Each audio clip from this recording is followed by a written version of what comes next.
नमस्कार मित्रांनो, TRC मराठीमध्ये तुमचं सर्वांचं स्वागत। तर मित्रांनो, झी मराठी वाहिनीवर कमळी ही मालिका TRPमध्ये एक नंबरच्या स्थानी आहे। काहीच महिन्यांपूर्वी सुरू झालेली ही मालिका प्रेक्षकांचं विशेष लक्ष वेधून घेत आहे। त्यामुळे मालिकेला प्रेक्षकांचा चांगला प्रतिसाद मिळत असल्याने ही मालिका झी मराठीची नंबर 1 मालिका बनली आहे। मात्र ही मालिका आल्याने एकेकाळी झी मराठीची नंबर 1 च्या स्थानी असलेली पारो मालिका आता प्रचंड मोठ्या धक्क्यात आहे।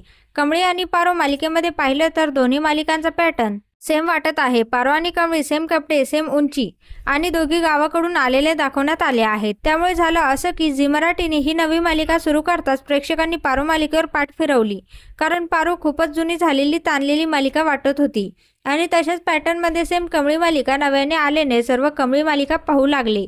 त्यामुळे एकेकाळी नंबर 1 ला असलेली पारो मालिका आता झी मराठीच्या टॉप 5 मालिकांमध्ये नाहीये, इतका तिचा TRP घसरला आहे। या TRP लिस्टमध्ये तुम्ही झी मराठीच्या मालिकांची TRP पाहू शकता। तर पारो मालिकेबाबत तुम्हाला काय वाटतं? प्रेक्षकांनी या मालिकेवर का फिरवली असेल हे कमेंट करून नक्की सांगा।